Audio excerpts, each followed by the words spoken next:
എല്ലാവർക്കും. This is the 11th day of my challenge. ഇന്ന് 11ാമത്തെ ദിവസമാണ്. അപ്പം ഞാൻ രാവിലെ എന്നത്തെയും പോലെ തന്നെ രാവിലെ എണീറ്റിട്ടുണ്ട്.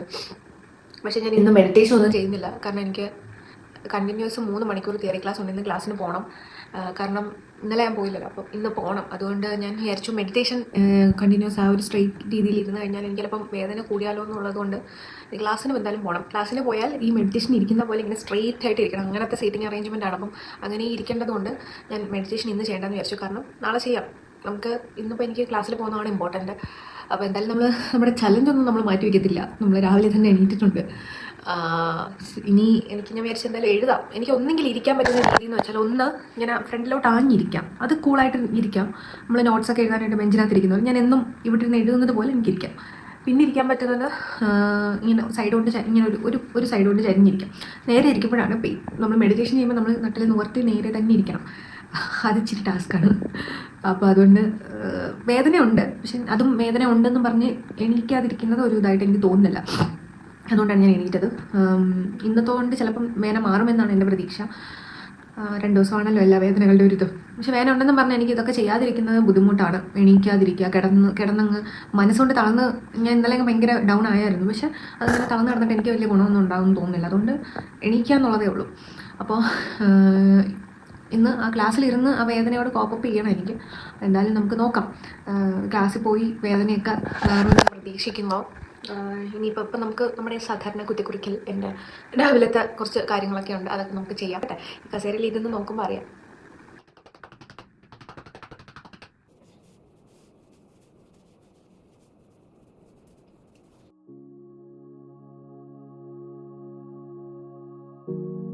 ഡെയിലി ഞാൻ എഴുതുന്ന കുറച്ച് പ്ലാനേഴ്സും അല്ലെങ്കിൽ ഡെയിലി പ്ലാനർ കാര്യങ്ങളൊക്കെ ഞാൻ എഴുതാറുണ്ട്.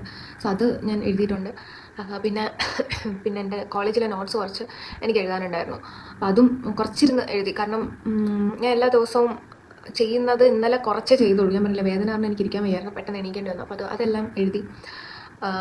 അപ്പോൾ ഇപ്പോൾ എനിക്ക് കോഫി വിശക്കുന്ന പോലെ തോന്നുന്നു രാവിലെ. ഇന്നലെ രാത്രി കുറച്ച് ഫുഡേ കഴിച്ചുള്ളൂ. അപ്പോൾ ഞാൻ കോഫി ഇട്ട് കുടിക്കാമെന്ന് വിചാരിച്ചു. എനിക്ക് 9 മണിക്ക് ക്ലാസ് ഉണ്ട്, പോകണം.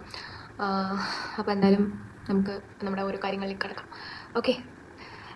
എനിക്കിപ്പോൾ ഇങ്ങനെ ഇരിക്കാൻ ഒരു സൈഡ് കൊണ്ട് ചരിഞ്ഞിരിക്കാനാണ്. കസേരയിൽ ഇരുന്നപ്പോൾ ഞാൻ ഒരു സൈഡ് കൊണ്ട് ചരിഞ്ഞാണ് ഇരുന്നത്. നേരെ ഇരിക്കുമ്പോൾ ബുദ്ധിമുട്ടുണ്ടാകുമെന്ന് വെച്ച് മെഡിറ്റേഷൻ ചെയ്തിട്ടില്ല. അപ്പോൾ നാളെ എന്തായാലും നമുക്കിപ്പോൾ ഒരു ദിവസം സ്കിപ്പ് ചെയ്യുന്നിട്ട് നാളെ ചെയ്യാം. കാരണം എനിക്ക് ഇന്ന് ക്ലാസ് പോകുന്നതാണ് ഇമ്പോർട്ടൻറ്റ്. അപ്പോൾ അത് ചെയ്യാം. അപ്പോൾ ഓക്കെ ഗൈസ്, ഞാൻ പോയി കോഫി ഇട്ട് കുടിക്കട്ടെ. കാണാം. ബൈ. സക്സസ്ഫുള്ളി ഞാൻ ഇങ്ങനെ ഇപ്പോൾ ഇരുന്ന് ഗൈസ്. വലിയ കുഴപ്പമില്ല. കോഫി കുടിക്കണം. സോ ഇപ്പം ഞാൻ വലിയ കുഴപ്പമില്ല ഇരിക്കാൻ. ഞാനിങ്ങനെ ഒരു അഡ്ജസ്റ്റ്മെൻറ്റിൽ ഇരിക്കുകയാണ്. ഒത്തിരി അങ്ങോട്ട് ചാഞ്ഞ് ഇരിക്കാൻ പറ്റുന്നില്ല. പക്ഷെ കുഴപ്പമില്ല, നമുക്ക് പതിയെ മാറ്റാം. ഇപ്പോൾ ഏകദേശം 7 മണിയൊക്കെ കഴിഞ്ഞു. അപ്പോൾ എനിക്ക് ക്ലാസ്സിൽ പോകണം. 9 മണിക്കാണ് ക്ലാസ്. അപ്പോൾ നമുക്ക് പതുക്കെ റെഡി ആവാം.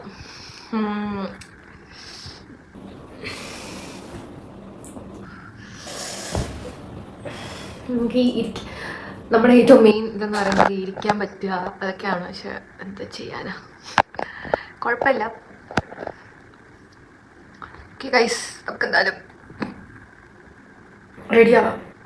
ഹായ് ഗൈസ്, അപ്പോൾ ഞാൻ കോളേജിൽ പോകാൻ റെഡി ആയിട്ടുണ്ട്. ഫുഡ് ഇതാണ്. അപ്പോൾ നമുക്ക് വേഗം കഴിച്ചിട്ട് പോകാം. ഇപ്പോൾ ഏകദേശം 8:40 ഞാൻ 9 മണിക്കാണ് ക്ലാസ്. അപ്പോൾ കഴിച്ചിട്ട് വേഗം ഇറങ്ങാം.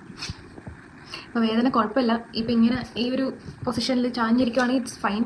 ക്ലാസ്സിൽ നമ്മൾ കൂടുതൽ ഇങ്ങനെയാണല്ലോ ഇരിക്കുന്നത്. ആ ധൈര്യത്തിൽ ഞാൻ പോവുകയാണ്. ഓക്കെ, കുഴപ്പമില്ല ഗൈസ്. വേദന സഹിക്കാവുന്നതേ ഉള്ളൂ. സഹിക്കാമെന്ന് വിചാരിച്ചു. അപ്പോൾ ഗൈസ്, നമുക്ക് കോളേജിലോട്ട് പോകാം. സമയമായി 8:50 എന്തോ ആയി. അപ്പോൾ നമുക്ക് കോളേജിൽ പോകാം. അയ്യോ, നല്ല വെയിറ്റ് ഉണ്ട് ഗൈസ്. അത്യാവശ്യം നല്ല വെയിറ്റ് ഉണ്ട്. എനിക്ക് 2 ടെക്സ്റ്റ് എടുക്കാനുണ്ടായിരുന്നു. ആ ടെക്സ്റ്റ് എടുത്ത് വെച്ചപ്പോഴത്തേക്ക് ബാഗിൽ നല്ല വെയിറ്റായി. പിന്നെ ചോറ് എടുത്തിട്ടുണ്ട്. അപ്പോൾ എന്തായാലും പോകാം കോളേജിലോട്ട്. കൊള്ളാം.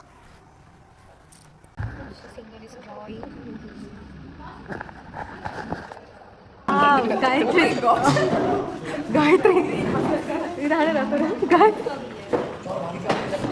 ഇത്ര കഴിവേത് വേറെ എവിടെ കിട്ടില്ല.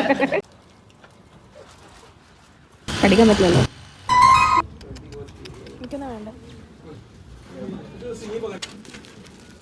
ഹലോ ഗായ്സ്, അപ്പോൾ ഞാൻ കോളേജിൽ നിന്ന് കുറേ നേരമായി വന്നിട്ട് ഇത്ര നേരം എണ്ണയൊക്കെ തേച്ചുകൊണ്ടിരിക്കുകയായിരുന്നു. അപ്പം ഇന്നത്തെ എൻ്റെ ഒരു ദിവസം എന്ന് ക്ലാസ്സിൽ പോയിട്ട് വേദന ഉണ്ടായിരുന്നു, ബട്ട് ഞാനത് സഹിക്കാൻ പഠിച്ചു. സോ ഞാനൊരു സൈഡ് കൊണ്ടാണ് കുറേ നേരം ഇരുന്നത്, ബട്ട് പിന്നെ ഞാൻ വിചാരിച്ചു ഇങ്ങനെ ഇരുന്നാൽ എനിക്ക് പിന്നെ ആ ഒരു സൈഡ് വേദന എടുക്കാൻ തുടങ്ങി. അപ്പോൾ ഞാൻ വിചാരിച്ചു ശരി ഫുള്ളായിട്ട് ഇരിക്കാം. അപ്പോൾ വേദന സഹിച്ചുകൊണ്ടാണോ എനിക്കറിയാൻ വയ്യ, ബട്ട് നൗ ഐ ഫീൽ വേദന എനിക്കൊന്നും വല്ലാത്ത പോലെ എനിക്ക് ഫീൽ ചെയ്യുന്നു. സോ വന്നപ്പോൾ എന്നെ ഒന്ന് ബെറ്റർ ആക്കാൻ വേണ്ടി I am doing some self care.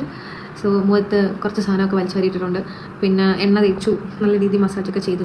ഇനി പോയി കുളിക്കണം. അപ്പോൾ ഞാൻ കുറേ നേരമായി വന്നിട്ട്, പക്ഷേ വീഡിയോ എടുക്കാൻ ഞാൻ മറന്നുപോയി. ഇതൊക്കെ ചെയ്യുന്ന സമയത്ത് വീഡിയോ എടുക്കാൻ ഞാൻ മറന്നുപോയി. അപ്പോൾ കുറച്ച് ഫോൺ കോളിലൊക്കെ ആയിരുന്നു, അതുകൊണ്ട് വീഡിയോ എടുക്കാൻ മറന്നു. ഇതെല്ലാം ചെയ്തുകൊണ്ടിരുന്നപ്പോൾ ഇങ്ങനെ കോൾ ചെയ്തുകൊണ്ടിരുന്നു. ഓക്കെ ഗൈസ്, പോയിട്ട് വരാം. ഹലോ ഗൈസ്, അപ്പോൾ ഞാൻ കുളിച്ചു. അപ്പോൾ ഇന്ന് നമ്മളുടെ എണ്ണ തേച്ച് കുളിക്കുന്ന ദിവസമായിരുന്നു. ഫുള്ള് നല്ല മസാജൊക്കെ ചെയ്ത്. സോ എനിക്ക് വയ്യാതിരിക്കുന്ന സമയത്ത് നമുക്ക് കുറച്ച് ഹാപ്പിനെസ് കിട്ടുന്ന ഒന്നുകിൽ നമ്മൾ ഷോപ്പ് ചെയ്യണം, എന്തെങ്കിലുമൊക്കെ ചെറിയ സാധനമാണെങ്കിൽ പോലും നമുക്ക് വേണ്ടി എന്തെങ്കിലും വാങ്ങിക്കുമ്പം ഞാൻ കുറച്ച് ഹാപ്പി ആവും. പിന്നെ അല്ലെങ്കിൽ നമ്മൾ സെൽഫ് കെയർ ചെയ്യണം. സോ ഇന്ന് ഞാൻ അതാണ് ചെയ്തത്. കാരണം ക്ലാസ്സിൽ ചെന്നപ്പോഴും ചെറിയ പെയിൻ ഉണ്ടായിരുന്നു, ഇരിക്കുന്നതിൽ ഭയങ്കര ബുദ്ധിമുട്ടുണ്ടായിരുന്നു. ബട്ട് ഞാനത് സഹിച്ചു. ആൻഡ് എൻ്റെ ബോഡി അത് ടോളറേറ്റ് ചെയ്യാൻ തുടങ്ങിയെന്ന് തോന്നുന്നു. അപ്പോൾ അതുകൊണ്ട് എന്തായാലും വരട്ടെ, സഹിക്കാം എന്നുള്ളൊരു ചിന്തയായി.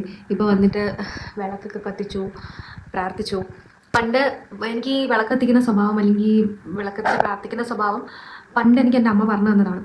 പണ്ട് സ്കൂളിലൊക്കെ കുഞ്ഞായിരിക്കുമ്പോൾ ഏകദേശം ഒരു 6-7 വയസ്സ് മുതൽ വീട്ടിൽ വിളക്കത്തിച്ച് പ്രാർത്ഥിക്കുന്ന ഒരാളാണ് ഞാൻ. പിന്നെ വളർന്നു വന്ന ഒരു അഡോളസൻ പീരീഡിലൊന്നും ഞാൻ വിളക്കത്തിച്ചിട്ടോ ഞാൻ പ്രാർത്ഥിച്ചിട്ടോ ഒന്നുമില്ല. ഓപ്പണായിട്ട് പറയുകയാണെങ്കിൽ സീരിയസ് ആയിട്ട് ഞാൻ കത്തിച്ചിട്ടില്ല, പ്രാർത്ഥിക്കത്തുമില്ല. അത് ഒരു പ്രായത്തിൻ്റെ കുന്തളിപ്പെന്ന് ഞാൻ പറയും. ഞാൻ പ്രാർത്ഥിച്ചിട്ടില്ല.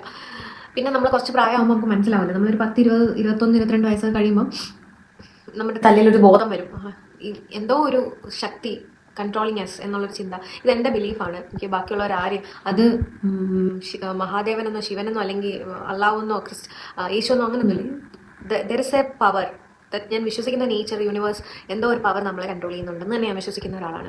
ഞാൻ അതിന് ഒരു രൂപം നൽകി ഞാൻ പ്രാർത്ഥിക്കുന്നു എന്ന് മാത്രം. സോ ഞാൻ എല്ലാ ദിവസവും ഞാൻ കത്തിക്കാറുണ്ട്.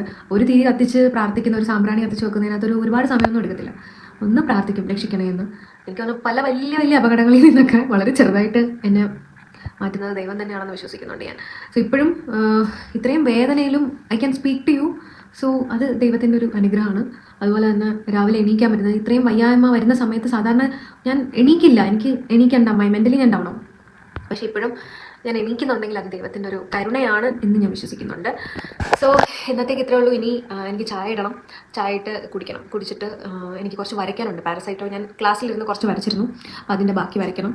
സോ യെസ് ഗൈസ്, ഒരു കാര്യം ഗൈസ്, എനിക്ക് ഏറ്റവും സന്തോഷം ഇന്ന് തോന്നിയൊരു സാധനം, ഇന്നായിരുന്നു എൻ്റെ ആദ്യത്തെ blood collection from a live animal, like goat, cattle. They R റൂമിനൻസ്, you know. അവരെന്നൊക്കെ പറയുമ്പോൾ ഭയങ്കര സെൻസിറ്റീവ് ആനിമലാണ്. ഞാൻ ഇന്നേ വരെ ഒരു ഗോട്ടിനെയോ അല്ലെങ്കിൽ ഒരു കാറ്റിനെയോ ഒന്നും അങ്ങനെ ചെറിഞ്ചോട്ടൊന്നും തൊട്ടിട്ട് കൂടിയില്ല. നമ്മൾ പഠിച്ചതിന് മുമ്പ് ഞാൻ PFA ജോലി ചെയ്യുന്ന സമയത്ത് കാറ്റിനെയും ഡോഗിനെയൊക്കെ മിക്കപ്പോഴും നമ്മളവിടെ PFA റെസ്ക്യൂ ആയിട്ടും അല്ലാതെയൊക്കെ വരുന്ന സമയത്ത് നമ്മൾ കണ്ടിട്ടുണ്ട്. നമ്മൾ അതിൻ്റെ കൂടെ നിന്നിട്ടുണ്ട്. അതിന് ബ്ലഡ് കളക്ഷനൊക്കെ നമ്മൾ നിന്നിട്ടുണ്ട്. ഞാൻ മിക്കപ്പോഴും കാണുന്നതാണ്, എപ്പോഴും കാണുന്നത്, മിക്കപ്പോഴും നാട്ടിൽ പോകുമ്പോൾ കാണും. പക്ഷേ ഞാൻ പഠിക്കാൻ തുടങ്ങിയതിന് ശേഷം as A veterinary student this was my first experience that ഞാൻ തന്നെ എടുത്തു. ഓക്കെ, ഞാൻ ഈ ജുഗുലർ വെയിനിൽ നിന്ന് ഞാൻ ബ്ലഡ് എടുത്തു. ആൻഡ് ഇറ്റ് വാസ് ലൈക്ക്, എന്താ പറയുക, ഒരു തീപ്പരി എന്നൊക്കെ പറയത്തില്ല നമ്മുടെ മനസ്സിൽ. ഇത്രയും നാൾ I was doubting my self, you know. എനിക്ക് നല്ലൊരു വെറ്റ് ആവാൻ പറ്റുമോ, എനിക്ക് നല്ലൊരു ഡോക്ടർ ആവാൻ പറ്റുമോ എന്നൊക്കെ ഞാനിങ്ങനെ മിക്കപ്പോഴും ഐ ക്വസ്റ്റ്യൻ മൈ സെൽഫ്. പക്ഷേ ഇന്ന് ഐ ക്യാൻ ഡു. ഇന്ന് എൻ്റെ പെയിൻ, ഇന്ന് ഗോട്ടിനെ നമ്മൾ ഇരുത്തുമ്പോൾ വി ഹാവ് ടു, നമ്മൾ ഇരുന്നിട്ട് വേണം ഇതിനെ കുത്തി ബ്ലഡ് എടുക്കാൻ. ആൻഡ് ആ ഒരു നിമിഷം അതിനെ പിടിച്ച് വെച്ചപ്പോൾ ലൈക്ക് എനിക്ക് ആ സമയത്ത് എൻ്റെ വേദനയൊക്കെ ഞാൻ മറന്നിട്ട് ഞാനത് ചെയ്തു. So I was like on a cloud situation നമ്മൾ പറയില്ലേ, ആ ഒരു സാധനമായിരുന്നു ഞാനത് ചെയ്തപ്പോൾ.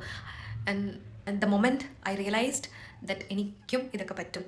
കാരണം ഇത്രയും നാൾ ഞാനത് ഡൗട്ട് ചെയ്യാൻ കാരണം എൻ്റെ കുഞ്ഞുനാൾ മുതലേ എൻ്റെ മനസ്സിൽ ഞാൻ ഉണ്ടായിരുന്ന ഒരു സാധനം, ഞാനൊരു MBBS ഡോക്ടർ ആകണം എന്ന് തന്നെയായിരുന്നു വിചാരിച്ചുകൊണ്ട് വന്നത്.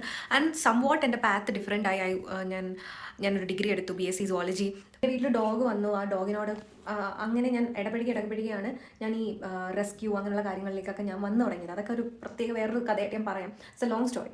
സോ അത് അങ്ങനെ ഞാൻ എൻ്റെ വീട്ടിലൊരു പട്ടിക്കുട്ടി വന്നപ്പോൾ എല്ലാത്തിനെയും അതുപോലെ കാണാൻ തുടങ്ങി. അങ്ങനെ റെസ്ക്യൂ ഒക്കെ ചെയ്തു. അങ്ങനെയാണ് ഓരോ കാര്യങ്ങളിൽ വന്നത്. അതിനുശേഷമാണ് okay I have to be a doctor എന്ന് എനിക്ക് തോന്നിയത്. പക്ഷേ എങ്കിലും മനസ്സിലിങ്ങനെ ഒരു ഡൗട്ടായിരുന്നു, എപ്പോഴും ഒരു ഡൗട്ടുണ്ട്, ഇത് എന്നെ കൊണ്ട് ചെയ്യാൻ പറ്റും. കാരണം എനിക്ക് പേടിയാണ്. കാരണം ഇവർ നാക്കെടുത്ത് സംസാരിക്കാൻ പറ്റാത്ത, അവരുടെ കാര്യങ്ങൾ എക്സ്പ്രസ് ചെയ്ത് പറഞ്ഞ് നമ്മളെ അറിയിക്കാൻ പറ്റാത്ത ജീവികളാണല്ലോ. അപ്പോൾ അവരെ തൊടുമ്പോൾ we have to be maximum prepared ആയിരിക്കണം. എന്നെ കൊണ്ട് അത് കഴിയുമോ എന്നുള്ളൊരു ടെൻഷൻ എനിക്കുണ്ടായിരുന്നു. ഇന്ന് എനിക്ക് മനസ്സിലായി, I can do it and I will do it. I will be the best vet for them എന്നുള്ളത് എനിക്ക് തോന്നിയത്. സോ യാ ഗൈസ്, ഇന്നത്തേക്ക് ഇത്രേ ഉള്ളൂ. ഇന്ന് എനിക്ക് ഭയങ്കര സന്തോഷമുള്ള ദിവസമാണ്, അതുകൊണ്ടാണ് ഇത്രയും പറഞ്ഞത്. സോ ഇന്നത്തേക്ക് ഇത്രേ ഉള്ളൂ. ഞാൻ പറഞ്ഞല്ലോ, ഇനി എൻ്റെ കുറച്ച് കാര്യങ്ങളൊക്കെ ഉണ്ട്, അത് ചായയൊക്കെ കുടിച്ചിട്ട് വെറുതെ ഇങ്ങനെ ഇരിക്കണം, പിന്നെ പടം വരയ്ക്കണം, ഇതൊക്കെയാണ്. സോ ഇന്നത്തേക്ക് ഇത്രേ ഉള്ളൂ. എൻ്റെ വേദനയൊക്കെ ആ ഒരു നിമിഷം പോയ പോലെ ഉണ്ട്, പക്ഷേ ഇവിടെ വന്നപ്പോൾ വേദന ഉണ്ട് guys. But I am telling that mentally ഉള്ള pain, I am tolerating the pain. ഞാനിപ്പോൾ ആ പെയിൻ ഞാനതങ്ങ് സഹിക്കുകയാണ്, എൻ്റെ ബോഡി അതിനെ സഹിച്ച് തുടങ്ങി.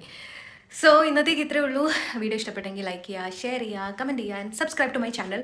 സോ പുതിയൊരു വീഡിയോ ആയിട്ട് നാളെ കാണുന്നത് വരെ ബൈ. സോ നാളെ എൻ്റെ 12th ഡേ വീഡിയോ ആയിരിക്കും. ഓക്കെ.